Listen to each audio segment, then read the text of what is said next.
तर नमस्कार मित्रांनो, किरण उले ब्लॉग सफर मराठी चॅनलवरती तुमचं सर्वांचं स्वागत आहे। तर आज आपला जो सफर आहे मित्रांनो तो आहे गोरखगड किल्ल्यावरती आणि माझ्याबरोबर जो ट्रेकर आहे मित्रांनो तो आहे देवीदास संधान।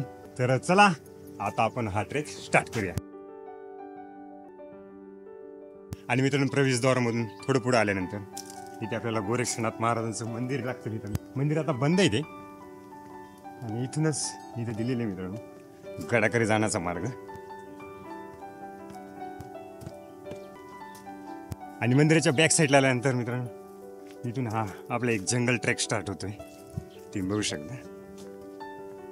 अशा पद्धतीने या किल्ल्याची ट्रेकिंग स्टार्ट होते मित्रांनो।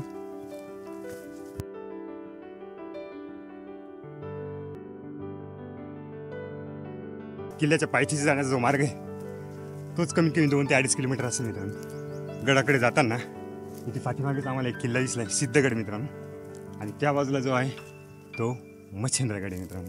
आणि ह्या दोन्ही किल्ल्याची नावं मित्रांनो गुरु आणि शिष्य गोरखगड आणि मच्छिंद्रनाथगड।